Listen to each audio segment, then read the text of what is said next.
मगर क्या ये पता है कि नबी पाक के हम पर हुकूक क्या है? तो आज मैं इंशाअल्लाह काजी इयाज रहमतुल्लाहि तआला ने शिफा शरीफ में नबी पाक अलैहिस्सलाम की उम्मत पर 8 हुकूक लिखे हैं। अस्सलामु अलैकुम वरहमतुल्लाहि वबरकातुहू। दोस्तों, उम्मत पर मोहम्मद सल्लल्लाहु अलैहि वसल्लम के कुछ हुकूक हैं। क्या आप उन हुकूक को जानते हैं? नहीं तो आज उन्हीं हुकूक को पूरे डिटेल्स के साथ मौलाना अब्दुल हबीब अत्तारी से चलिए समाअत करते हैं। आज जो मेरा मौजू है ना, वो बड़ा अहम मौजू है। आजकल दुनिया में एक बड़ी डिबेट हो रही है, बहस हो रही है कि जनाब हमारे हुकूक क्या है।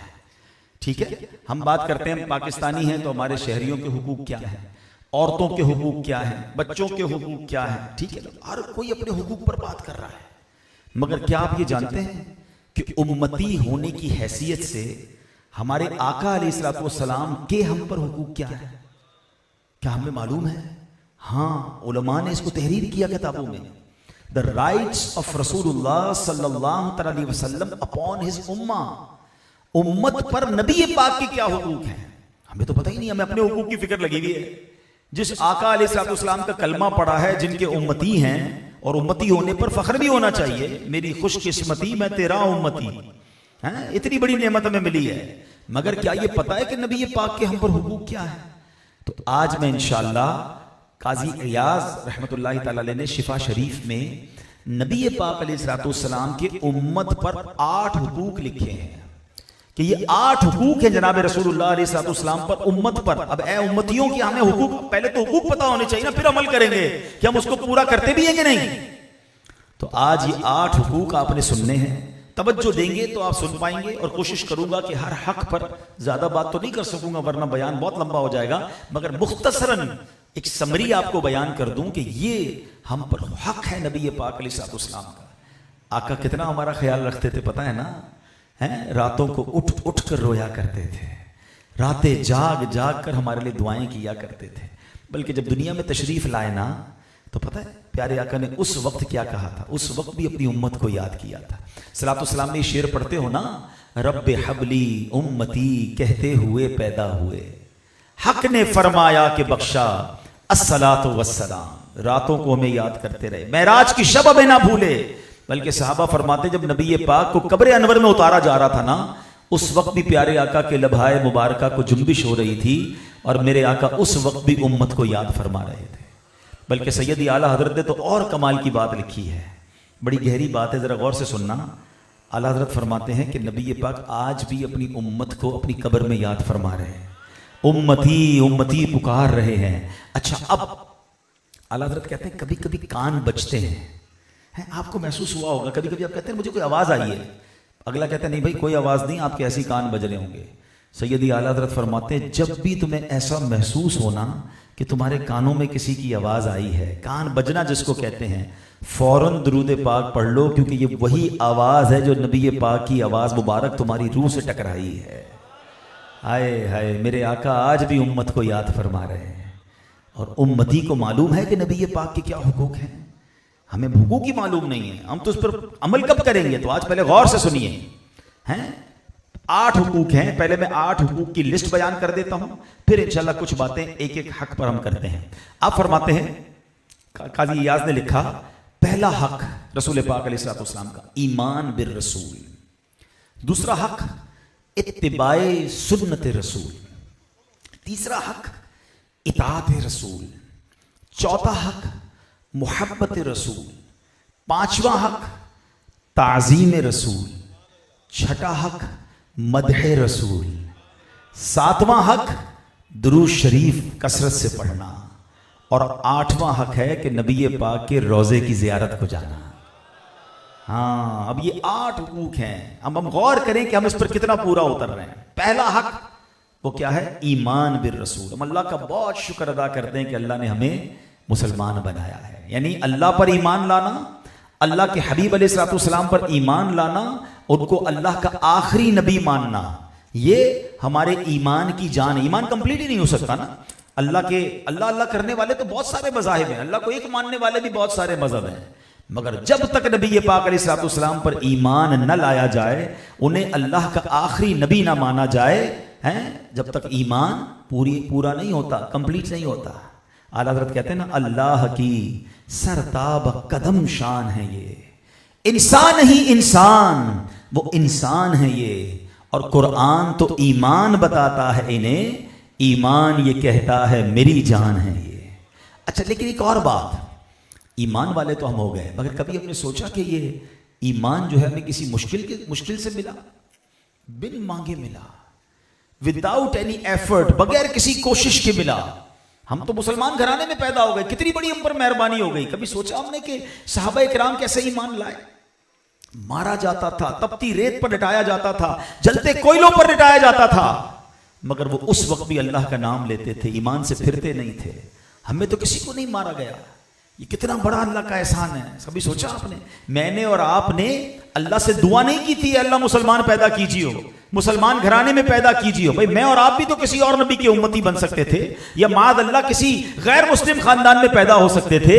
अल्लाह ने कितनी बड़ी मेहरबानी की कि बगैर मांगे उम्मती भी बनाया, तो उसका उम्मती बनाया जिसका उम्मती बनने की तमन्ना अंबिया किया करते थे, हैं?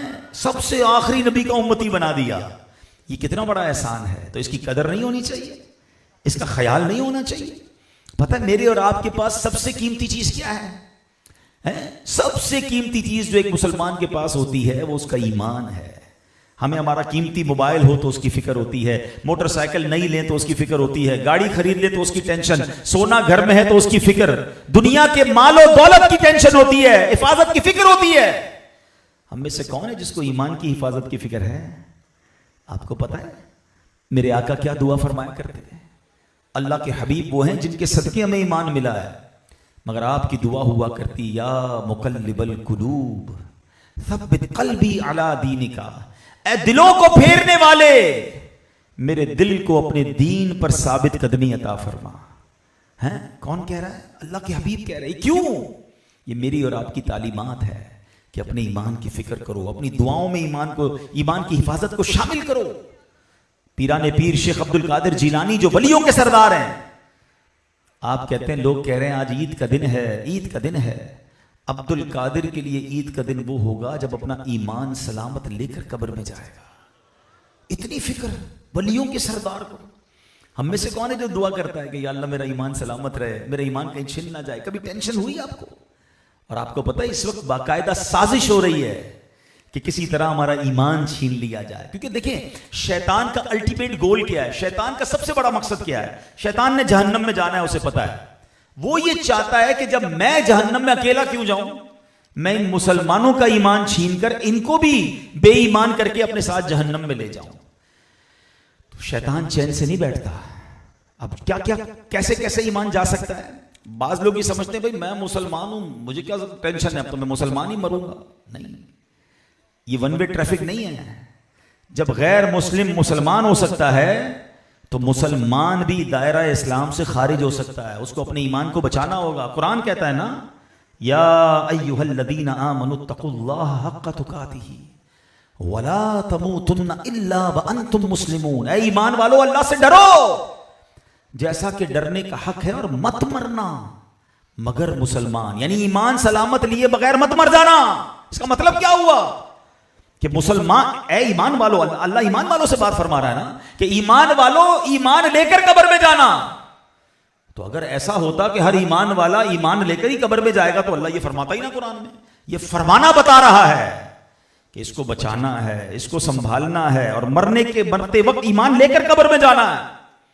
एक बड़ी मशहूर हदीस है जो तकरीबन आप सबको याद होगी, इन्नमल अमालु बिन्नियात। ये तो याद है ना, लेकिन एक और हदीस है, इन्नमल अमालु बिल खवातीन। अमाल का दारो मदार खात्मों पर है। खात्मा ईमान वाला है ना तो अमाल है। मैं हज भी करूं, उम्रे भी करूं, रोजे भी रखूं, सदका भी दूं, ज़कात भी दूं, सब कुछ कर लिया किसी ने, लेकिन खुदा ना खास्ता अगर ईमान पर खात्मा नहीं हुआ ना तो कुछ भी नहीं बचेगा, सब जीरो हो जाएगा। ईमान है तो सारे अमाल हैं। तो ईमान बचाना है। और ईमान कैसे छिन सकता है, इसकी बहुत सारी तफसील है। ज़रा मेरा मौजू सिर्फ एक टॉपिक नहीं है, लेकिन मैं कुछ बातें जरूर बताना चाहूंगा। ऐसी रिवायतें मिलती हैं, ऐसे उलमा के अकवाल मिलते हैं कि एक ईमान छिनने की वजह बुरी सोहबत है, कि इंसान गुनाह करता रहता है, गुनाह करता रहता है, मुसलसल गुनाह करता है। रिवायतों में मजमून मिलता है जब बंदा एक गुनाह करता है ना, उसके दिल पर एक सिया नुक्ता लग जाता है। तौबा नहीं करता, दूसरा गुनाह करता है, फिर सिया नुक्ता लग जाता है, फिर गुनाह करता है, फिर सिया नुक्ता लग जाता है। एक वक्त आता है पूरा दिल ही काला हो जाता है। अब उसके दिल पर कोई हिदायत की बात असर नहीं करती। आज ऐसे कई लोग हैं जिनको आप नमाज के लिए बुलाएं वो बुरा भला कहेंगे आपको। मस्जिद में दिल नहीं लगता, इज्तिमा में दिल नहीं लगता, जब भी दीन की बात करो वो बेजार हो जाते हैं। चेक कर लो कहीं दिल सिया तो नहीं हो गया, क्योंकि जिसका दिल सिया हो गया ना, अब उसका ईमान छीनना शैतान के लिए बड़ा आसान हो गया है। तो गुनाहों की कसरत ये ईमान छीनने का एक सबब है। शराब पीने वाले, जुआ खेलने वाले, जिना बदकारियां करने वाले, माँ बाप का दिल दुखाने वाले, लोगों पर जुल्म करने वाले, चोरी चकारी करने वाले, डकैतियां मारने वाले, खुदा के वास्ते ये जो बेहयाइयों का बाजार मोबाइल फोन के बाद गर्म हो गया है। सारी सारी रात मोबाइल पर बैठकर न जाने नौजवान क्या देख रहे हैं, किससे बातें कर रहे हैं। ना करो ये। एक वक्त आता है कि इतना गुनाह का बंदा आदी हो जाता है कि फिर ईमान ही उससे छीन लिया जाता है। ईमान नहीं तो कुछ नहीं। खुदा के वास्ते हमें तौबा करनी चाहिए। गुनाह हो जाए फौरन तौबा करें, फौरन अल्लाह से माफी मांगे, ताकि ये दिल साफ हो जाया करे। दूसरा सबब ईमान छिन जाने का, वो शैतान ने पता है क्या प्लानिंग की है? कुफरिया कलिमात अलग अलग बातों में दाखिल कर दिए गए हैं। कॉमेडी के अंदर, चुटकुलों के अंदर, आजकल छोटे छोटे क्लिप आ रहे हैं ड्रामों के, फिल्मों के, कॉमेडी के, जिसमें माद अल्लाह कभी हंसाने के लिए अल्लाह का, फरिश्तों का, जन्नत का, दोज़ख का मजाक उड़ाया जा रहा है। और हमारे मुसलमान हम मजे ले लेके सुन रहे हैं, हंस रहे हैं। और कहीं ऐसा ना हो कि इन कलिमात की वजह से उस कॉमेडियन के तो ईमान का पता नहीं क्या होगा। अगर वो भी मुसलमान है तो उसे भी सोचना चाहिए, मगर हम मुसलमानों को ऐसी बातें नहीं सुननी चाहिए। अब गानों फिल्मी गानों के अंदर ऐसे अशार डाल दिए, पूजा करने के, सजदा करने के, मादअल्लाह, अल्लाह को जालिम कहा जा रहा है फिल्मी गानों में, और हमारा नौजवान बहुत मजे ले लेके गाने सुन रहे हैं। ये सारी प्लानिंग्स हैं कि किसी तरीके से मुसलमानों के दिल से इनका ईमान छीन लिया जाए। मेरे आला हजरत ने 100 साल पहले समझाया था, काश ये बात समझ आ जाए कि सूना जंगल, रात अंधेरी, छाई बदली काली है, सोने वालों जागते रहियो, चोरों की रखवाली है। यहां चोरी रखवाल बन गए हैं। हाँ, अब देखो ये बात कैसे समझ आ रही है कि आजकल सोशल मीडिया आया ना, तो तरह तरह से लोग दीन सिखाने वाले आ गए। कोई कुरान की तशरीह कर रहा है, कोई हदीस समझा रहा है, कोई अपने तरीके से दीन सिखा रहा है, और हमारा नौजवान सबको सुन रहा है। रखवाला समझ रहा है उसे। वो रखवाला नहीं है, वो चोर है, तुम्हारा ईमान छीनने आया है। कोई सहाबा से दूर करने आया है, कोई अहले बैत से दूर करने आया है, कोई औलिया से तुम्हें दूर करने आया है, कोई उलमा से दूर करने आया है। ये क्या है? देखो याद रखिए, कभी भी डायरेक्ट छत नहीं गिरती है, पहले पिलर गिराए जाते हैं, बुनियादें गिराई जाती है, फिर छत गिरती है। वो चाहते ये हैं कि आपका ईमान छीन लें, मगर डायरेक्ट अगर आपको कहेंगे कि भाई काफिर हो जाओ, ईमान छोड़ दो, अल्लाह के मुनकिर हो जाओ, तो आप तो लड़ने लग जाएंगे। तो वो आपकी बुनियादें निकाल रहे हैं। कहते हैं उलमा से बात ना करो, उलमा की कोई जरूरत नहीं है, औलिया की कोई जरूरत नहीं है, सहाबा से कोई मोहब्बत की जरूरत नहीं है। वो आपके दिल के अंदर इन तमाम मुकद्दस हस्तियों के खिलाफ मवाद डाल रहे हैं कि एक एक करके आप सबको छोड़ दें, फिर ईमान की छत ही गिर जाएगी। काश ये बात समझ आ जाए। मुझे एक बात बताओ ना, मूंगा हयात वालों, समझदार लोग लगते हैं आप मुझे, कभी आपको आपकी तबीयत खराब हो तो आप डॉक्टर के पास जाते हैं या मोची के पास जाते हैं कि यार ये मोची मेरे कपड़े, मेरे जूते बड़े अच्छे सीता है, दवाई भी इसी से ले लेता हूं? आप कहते हैं नहीं, मोची का काम कपड़े सब जूते सीना है, दवाई डॉक्टर देगा। अच्छा, डॉक्टर ने दवाई बड़ी अच्छी दी, तो आपने कहा यार ये दवाई बड़ी अच्छी देता है, ऐसा करता हूं घर भी इसी से बनवा लेता हूं।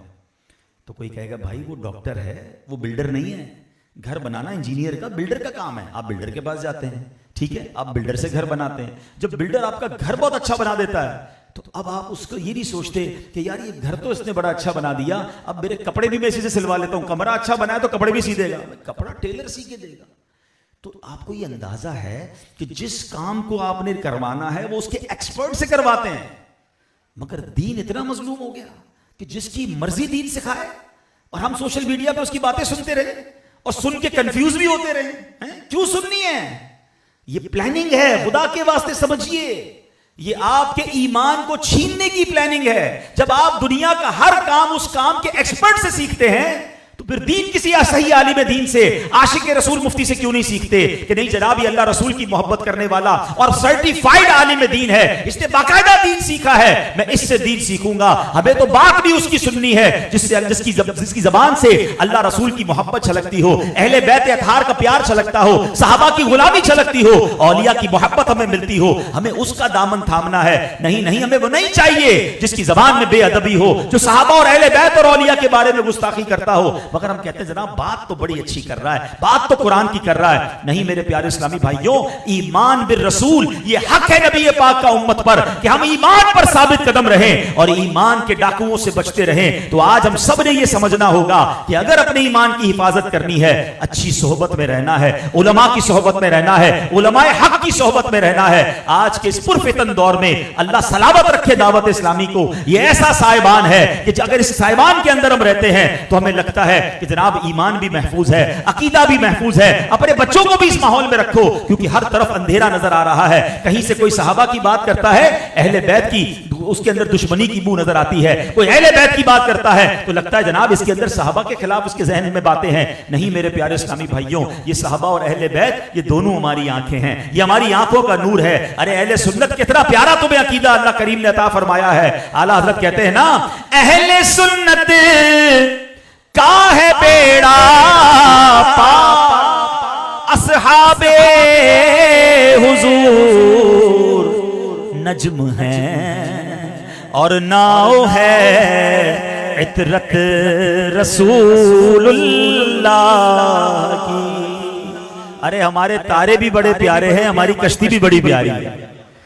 सहाबा क्या है? उम्मत के लिए तारे हैं। आका फरमाते असहाबी कन नुजूम फबिअय्यिहिम इक्तदैतुम इह्तदैतुम। मेरे सहाबा सितारों की मानिंद हैं, जिसकी भी पैरवी करोगे तुम कामयाब हो जाओगे। और आका फरमाते मेरी उम्मत के लिए मेरी आल कश्ती नूह की मानिंद है, जो इसमें सवार हो जाएगा उसका बेड़ा पार हो जाएगा। हमें सहाबा से भी पार है, अहले बैत से भी प्यार है और इंशाअल्लाह अपना बेड़ा। तो ये हो गया पहला हक, ईमान को मजबूती से थामना है, ईमान की हिफाजत की फिक्र करनी है, बुरे दोस्तों से बचना है, बुरी सोहबतों से बचना है, गुनाहों वाली जिंदगी से बचना है और बद मजहबों से बचना है, ताकि मेरा ईमान सलामत लेकर मैं कब्र में जाऊं। क्योंकि ईमान सलामत लेकर गया ना फिर कोई गम नहीं है। जब आका कब्र में आएंगे ना इंशाअल्लाह, आशिक रसूल की कब्र में नबी पाक आएंगे तो पता है क्या होगा? मेरे आला हजरत कहते हैं कब्र में लहराएंगे ता हश्र चश्मे नूर के, कब्र में लहराएंगे ता हश्र चश्मे नूर के, जलवा फरमा होगी जब तलअत रसूलुल्लाह की। हाँ, जब आका ने कब्र में आना फिर तो कयामत तक नूर अला नूर हो जाना है। ईमान लेकर जाएंगे फिर तो नबी पाक की गुलामी इंशाल्लाह बेड़ा पार है। अब आते दूसरा हक नबी पाक अलैहिस्सलाम का इस उम्मत पर। दूसरा हक जो काजी इयाज ने शिफा शरीफ में लिखा वो ये है कि हमें प्यारे आका अलैहिस्सलाम की इत्तिबाए सुन्नत रसूल, कि जिसने मेरी सुन्नत से मोहब्बत की उसने मुझसे मोहब्बत की और जिसने मुझसे मोहब्बत की वो मेरे साथ जन्नत में होगा। काना माया फिल जन्ना, यानी ये कौन सा रास्ता है? जन्नत में जाने वाला रास्ता। और एक और जगह नबी पाक फरमाते हैं फमन रागिब अन सुन्नती फलैसा मिन्नी, जिसने मेरी सुन्नत से मुंह मोड़ा वो मुझसे नहीं। आका अपने आप से दूर फरमा रहे हैं। अब एक रास्ता वो है जिसमें आका जन्नत में साथ ले जाएंगे, वो कौन सा रास्ता है? सुन्नत का रास्ता है। एक रास्ता वो है जिसमें आका फरमाते जो सुन्नत से मुंह मोड़े मेरा उससे ताल्लुक ही कोई नहीं है। अब बताओ कौन सा रास्ता चाहिए, जन्नत वाला या नबी पाक से दूरी वाला? हमें तो जन्नत जाना है ना, वो भी नबी पाक के साथ जाना है। तो अब हम गौर कर लें, इतना बड़ा मजमा है, कितनी सुन्नतों पर अमल है। एक और अजीब बात बताऊं, टाइम नहीं है मेरे पास। मैंने एक बार एक प्रैक्टिकल किया था, एक मजमा बैठा था, मैंने कहा जरा चले बारी बारी सुन्नतें बताएं हैं। तो लोगों ने खड़े होकर सुन्नतें बताना शुरू की। अब मैं आपसे पूछता नहीं हूं, मगर मुझे पता है आपने जवाब क्या देना है। अगर मैं इधर से शुरू करूं ना, उलमा को छोड़ दें, आवाम से मैं बात करूं कि बताइए सुन्नतें कौन कौन सी याद हैं। तो कोई कहेगा भाई सीधे हाथ से पानी पीना सुन्नत है, बैठकर पानी पीना सुन्नत है, सीधे हाथ से खाना सुन्नत है, इमामा पहनना सुन्नत है, दाढ़ी रखना सुन्नत है, मिसवाक करना सुन्नत है, तेल लगाना सुन्नत है। ठीक है, 8, 10, 12, 15 सुन्नतों के बाद साड़ी बस हो जाएगी। हमें पता है सुन्नतें कौन सी याद है? हमें सरापे की सुन्नतें याद है, लिबास की सुन्नतें याद है। अच्छी बात है, अमल करना है इस पर, मगर सच बोलना सुन्नत है, ये पता है? नरमी करना सुन्नत है, ये पता है। पड़ोसी के हुकूक पूरे अदा करना है, ये सुन्नत है। कर्जा वक्त पर लौटाना है, ये सुन्नत है। वादा पूरा करना है, ये सुन्नत है। इन सुन्नतों पर कौन अमल करेगा? बल्कि मैं सच्ची बात बताऊं, अब जरा गहरी बात कह रहा हूं, अपनों से कह रहा हूं, जितने इमामे वाले और दाढ़ी वाले ना बिलखुसूस, मैं उनसे कह रहा हूं कि जिन्होंने ये दाढ़ी रखी है, इमामा पहना, बहुत अच्छी बात है, मुबारक हो आपको। मगर हम लोगों को किरदार की सुन्नत ज्यादा अमल कर, आजकल जो मॉडर्न नौजवान है ना, है, क्योंकि ये बयान मुझे दुनिया भर में सुना जा रहा है, लाइव भी जा रहा है, बाद में भी सुना जाएगा, कि आज मुसलमान नौजवान को देखकर ये पहचानना मुश्किल हो गया है कि यार मुसलमान है कि नहीं है। न चेहरे पर कोई सुन्नत है, न लिबास की कोई सुन्नत है, न बातों में कोई सुन्नत नजर आ रही है। अजीब गरीब अंदाज है, अजीब अंदाज है, पता ही नहीं चलता मुसलमान है कि, जब तक अपना नाम ना बताए पता नहीं चलता कि मुसलमान है कि नहीं।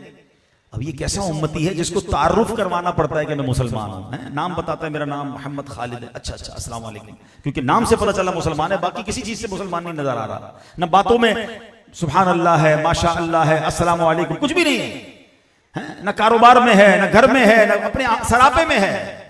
ऐसा ना करो, सुन्नतों पर ऐसी अमल करो कि मैं लाख बंदों के दरमियान खड़ा हूं, मुझे दूर से देखकर पता चल जाए कि किसका गुलाम जा रहा है, किसका उम्मती जा रहा है। शायर कहते हैं ना, फना इतना तो हो जाऊं मैं तेरी जाते आली में, जो मुझको देख ले उसको तेरा दीदार हो जाए।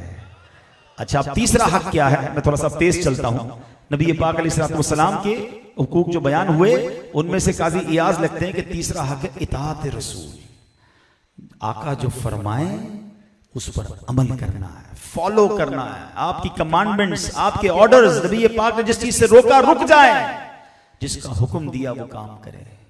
मगर आज क्या हम ऐसा कर रहे हैं? झूठ बोलने वाले से नबी पाक कितने नाराज होते हैं, मगर आज मुसलमान झूठ बोल रहा है। धोखा देने वाले को फरमाया, मन गश्शा फलैसा मिन्ना, धोखा देने वाला हम में से नहीं, मगर आज मिलावट करके धोखा दी जा रही, झूठ बोल के धोखा दिया जा रहा है। नबी पाक ने जिस चीज से फरमाया वो काम करें, जिससे रोका उससे रुक जाए। हम अपने बॉस की बात मानते हैं, अपनी बीवी की बात मानते हैं, अपने रिश्तेदारों की बात मानते हैं, बच्चे जिद करे उनकी बात मानते हैं, मगर जिस नबी का कलमा पढ़ा है उनकी बातें नहीं मानोगे, उनके फरामीन पर अमल नहीं करेंगे। सहाबा किराम कैसे अमल करते थे, कैसे कैसे वाकयात थे। बल्कि कुरान क्या कहता है, सुनो, नबी पाक की बात मानना एक्चुअली पता है क्या है? अतीउल्लाह व अतीउर रसूल। कुरान कहता है हुक्म मानो अल्लाह का और हुक्म मानो रसूल का। जहां अल्लाह का हुक्म मानने की बात हो रही है, वह नबी पाक के हुक्म मानने की बात हो रही है। एक जगह क्या खूब फरमाया कुरान में, अल्लाह फरमाता है, मन युतिइर रसूल फकत अता अल्लाह, कि जिसने रसूल का हुक्म माना बेशक उसने अल्लाह का हुक्म माना। आला हजरत का एक शेर बाज़ औक़ात कुछ लोगों को समझ नहीं आता, आज ज्यादा सही समझ आएगा। ये कुरान की आयत सुन ली ना, तर्जमा सुन लिया, सुनो मेरे रजा क्या कहते हैं, बखुदा खुदा का यही है दर है। क्या कहा कुरान ने? मन युतिइर रसूल फकत अता अल्लाह, जिसने रसूल का हुक्म माना बेशक उसने अल्लाह का हुक्म माना।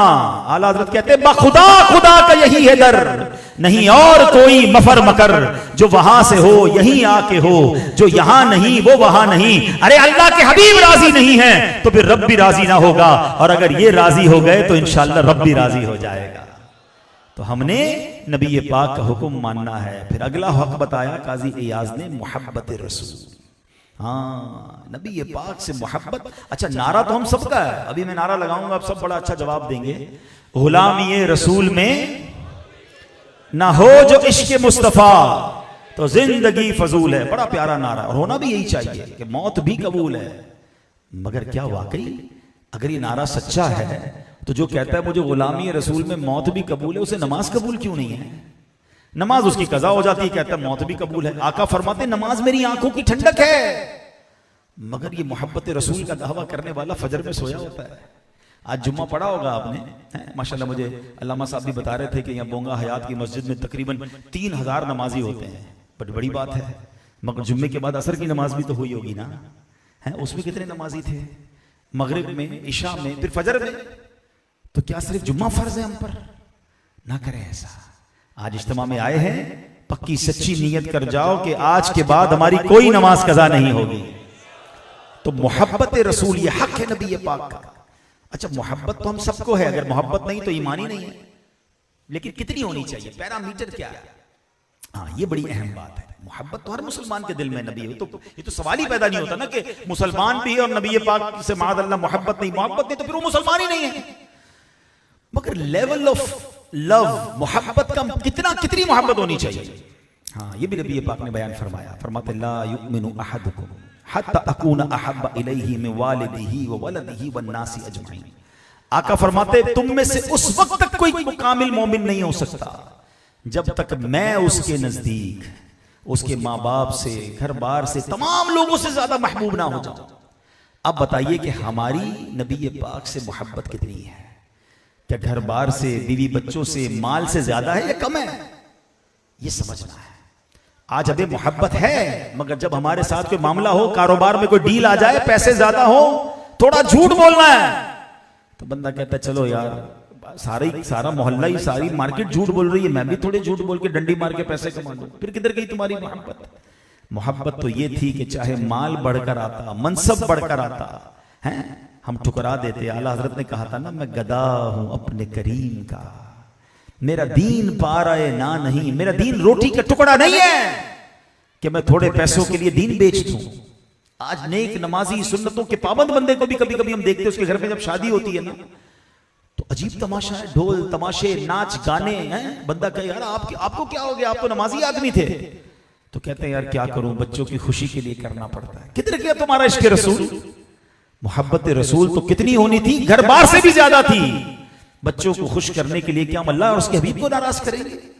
नहीं मेरे प्यारे इस्लामी भाइयों, हक है नबी पाक का कि उनसे मोहब्बत की जाए और सबसे ज्यादा की जाए। और सहाबा इकराम ने ये प्रूफ किया ना। मेरे पास वक्त कम है, वरना कितने वाकयात हैं कि घर बार से ज्यादा, मालो दौलत से ज्यादा, सबसे ज्यादा प्यार किया तो नबी पाक से किया। सर कटा दिए मेरे साहबा ने। सिद्दीक़ अकबर ने अपना पूरा घर का माल लाकर नबी पाक के कदमों में रख दिया। आका ने पूछा अबू बकर घर वालों के लिए क्या छोड़ा है? क्या तारीखी जवाब दिया कि हुजूर घर वालों के लिए अल्लाह और उसका रसूल काफी है। ये मोहब्बत थी ना, सब चीजों से ज्यादा प्यार। और आज हमारा हाल यह है कि थोड़े पैसे, थोड़ा मामला आ जाए तो बंदा अपने दीन से मुँह मुबारक लेने के लिए आपस में गोया लड़ाई शुरू हो जाती थी कि मैं ले लूं या मैं ले लूं, इतना प्यार। तो हमें भी नबी पाक से, अब नबी पाक बज़ाहिरी तौर पर तो हम उनके कदमों में हाजिर नहीं है ना, तो अब नबी पाक की निस्बत वाली चीजों से प्यार करना है। आले रसूल से प्यार करें, नबी पाक के तबर्रुकात से प्यार करें, हैं नबी पाक के शहर से प्यार करें। जिस चीज को नबी पाक से निस्बत लग जाए अब उसकी रिस्पेक्ट करनी है। आला हज़रत लिखते हैं ना, तेरी नस्ले पाक में है बच्चा बच्चा नूर का, आका तू है ऐने नूर तेरा सब घराना नूर का। हाँ प्यारे आका के खानदान, आपकी किसी खसलत, किसी भी नबी पाक से निस्बत वाली चीज में नक्श बताने वाला या इशारतन किनायतन उनकी तरफ नक्श की निस्बत करने वाला, आपकी शान को छोटी बताने वाला, इस तरह का कोई भी बंदा जो है वो फौरी तौर पे दायरा इस्लाम से खारिज हो जाता है। तो नबी पाक की शान अरफा व आला है। आला हज़रत कहते हैं वो खुदा ने है मर्तबा तुझको दिया, न किसी को मिले न किसी को मिला, कि कलामे मजीद ने खाई शाह, तेरे शहरो कलामो बका की कसम। तो ताज़ीम रसूल एक अल्हम्दुलिल्लाह हमारे नबी पाक का हम पर हक भी है, हमारे ईमान का तकाजा भी है। अब आगे चलते हैं, अगला हक उलमा ने क्या लिखा, मदह रसूल। हाँ, नबी पाक की शान बयान करना, प्यारे आका की नातें पढ़ना, नबी पाक की नातें सुनना, प्यारे आका की शान में गुफ्तगू करना, बयानात सुनना, ये हक है नबी पाक का। ये जो वसवसे डालते हैं ना कि ये नाथवानी कहां से आ गई, लगता है उन्होंने हदीस की किताबें पढ़ी नहीं है। सरकार दो आलम अलैहिस्सलाम की बारगाह में सहाबा किराम थे जो नबी पाक की नाते पढ़ा करते थे। बड़े मशहूर शायर हैं हजरत हसन बिन साबित रदी अल्लाह तआला अन्हु, उनके बड़े कलाम हैं, मगर एक शेर आपको चलो आज सुना भी देता हूं, उसका तर्जमा भी बता देता हूं। जिंदगी भर के लिए नात खानी के बारे में कोई वसवसा नहीं डाल सकेगा, इसे याद कर लो। हजरत हसन बिन साबित वो हैं कि नबी पाक मस्जिद नबवी में मिंबर लगाकर हजरत हसन बिन साबित को बिठाया करते, साहबा के सामने वो नबी पाक की नाते पढ़ा करते और आका दुआ फरमाते, ए अल्लाह रूहुल कुदस के जरिए हसन बिन साबित की मदद फरमा। अल्लाह अकबर, नात ख्वां को इज्जत देना, हजरत हसन बिन साबित को मिंबर पर बिठाना, ये तो नबी पाक का तरीका है। और सुभान अल्लाह, हजरत हसन बिन साबित का जरा शेर तो सुनो। आप कहते हैं व अहसनु मिनका लम तरकत ऐनी व अजमलु मिनका लम तलिद निसा खुलिक़त मुबर्रअन मिन कुल्ली ऐबिन कअन्नक कद खुलिक़्त कमा तशा। उलमा बैठे हैं, अरे इसका तर्जुमा तो बड़ो कमाल कर दिया हजरत हसन बिन साबित ने। आप कहते हैं अहसनु मिनका लम तरा कत्तु ऐनी, हुजूर आप जैसा हसीन मेरी आंख ने देखा ही नहीं है। वह अजमलु मिनका लम तलिदिन निसा, या रसूल अल्लाह आप जैसा हसीन किसी माँ ने जड़ा ही नहीं है।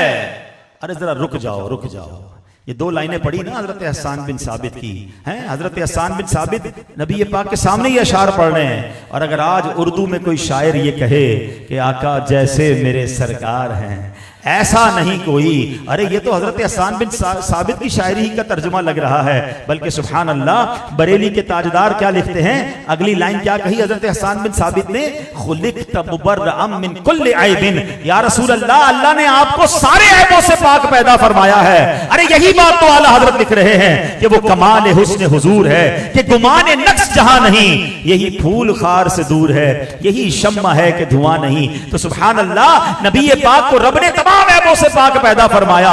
बल्कि सुनो हजरत हसन बिन साबित की इस मुबारक शेर का जो आखिरी मिसरा है ना, उसने तो और कमाल कर दिया। वो कहते हैं कअन्नक कद खुलिक़्त कमा तशा, हुजूर अल्लाह ने आपको ऐसा बनाया जैसा आप खुद चाहते थे। हाय हाय, कितनी आगे की बात फरमाई।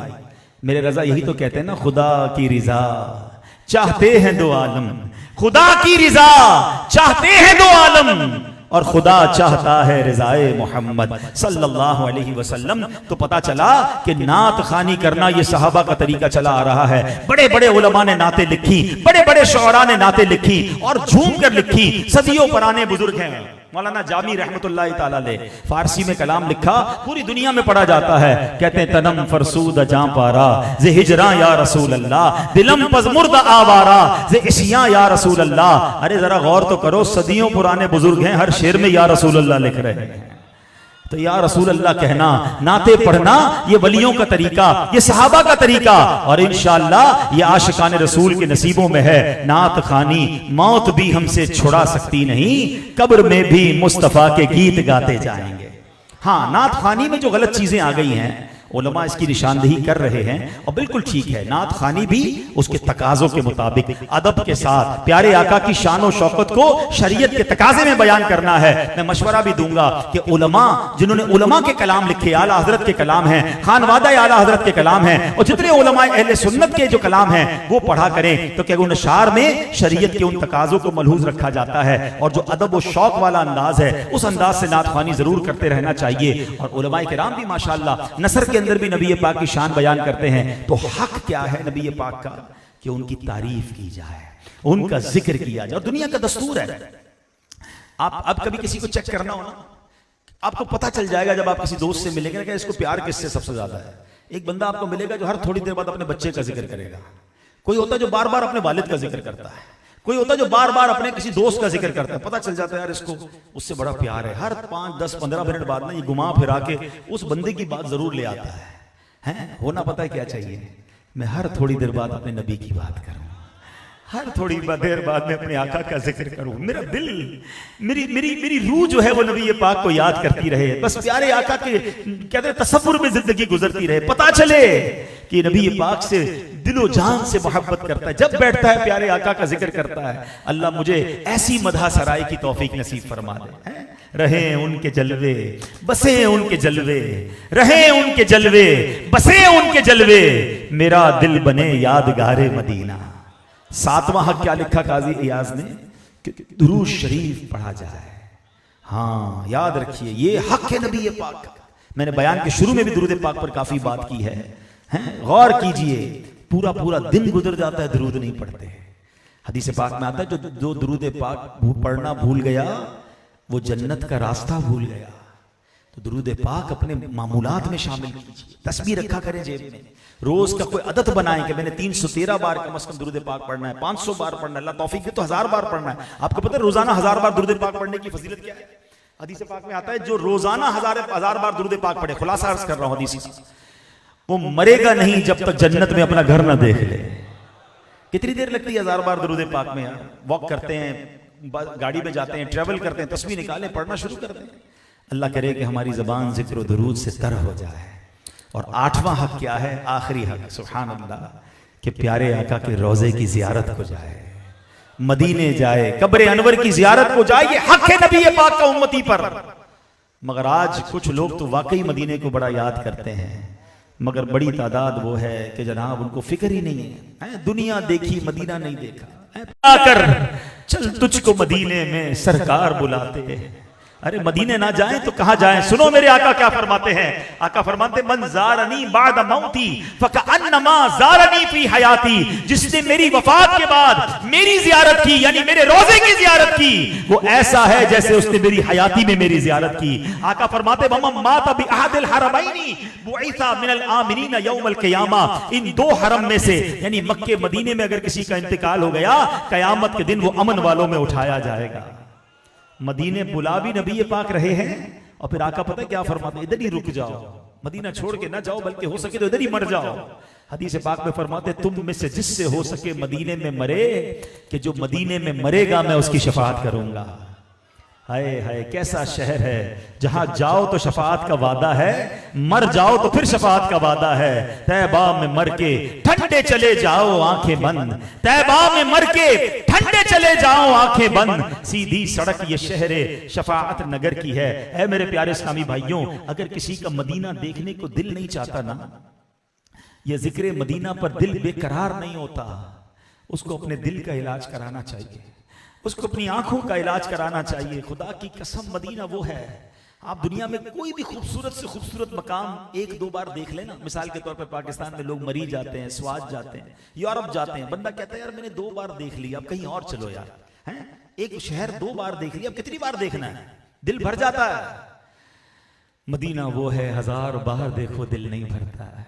बल्कि सच्ची बात यह है जितना देखो उतना दिल और तड़पता है। जिसने मदीना नहीं देखा वो भी तड़प रहा है, और जिसने देख लिया वो ज्यादा तड़प रहा है। हाँ शरबते दीद ने एक आग लगा दी दिल में, शरबते दीद ने एक आग लगा दी दिल में, तपशे दिल को बढ़ाया है बुझाने न दिया।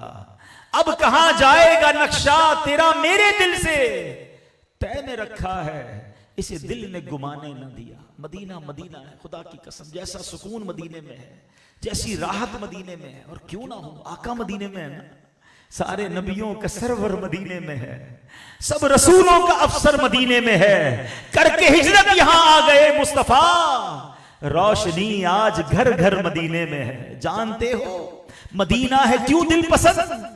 अमीर अहले सुन्नत ने बड़ा प्यारा सवाल किया, खुद ही जवाब दिया। जानते हो मदीना है क्यों दिल पसंद? मेरे महबूब का घर मदीने में है, मेरे आका मदीने में है ना, मैं उधर नहीं जाऊंगा तो किधर जाऊंगा? जिनका कलमा पड़ा वो मदीने में है, जिनसे शफाअत लेनी है वो मदीने में है, जिनसे मोहब्बत करता हूं वो मदीने में है। मदीने से दूर रहकर जिंदगी अच्छी नहीं है, उनके दर से दूर रहकर क्या जिए हम क्या मरे, उनके दर से दूर रहकर क्या जिए हम क्या मरे। आह ऐसी मौत ऐसी जिंदगी अच्छी नहीं। खुदा की कसम मदीना मदीना है। अपनी जिंदगी का मकसद बना लो कि बस मदीने जाना है। अब दुआ करते रहा करो। अब हो सकता है किसी के जहन में ख्याल आए कि मैं मदीना कैसे जाऊंगा, मेरे पास तो पासपोर्ट ही नहीं है, मेरे पास तो पैसे ही नहीं है। तो ये तुम्हारी भूल है, मदीना पैसा नहीं ले जाता। हाँ मदीने पैसे से जाते होते ना तो दुनिया के अरबों-पति मैंने देखे हैं, सारी दुनिया देखी मदीना नहीं देखा। और मैंने कई गरीब देखे हैं रहने को घर नहीं और कई बार मदीना देख लिया। सच्ची बात बताए क्या है? कहां का मनसब कहां की दौलत, कसम खुदा की ये है हकीकत।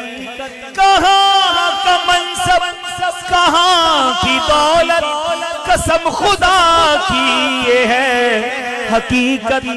जिन्हें बुलाया है मुस्तफा ने वही मदीने को जा रहे हैं। जिन्हें बुलाया है मुस्तफा ने वही मदीने को जा रहे हैं। दुरूद पाक पढ़ते रहा करें, पैसे नहीं ना घबराओ, मेरे आका करम फरमाएंगे। जब करम होता है हालात बदल जाते हैं।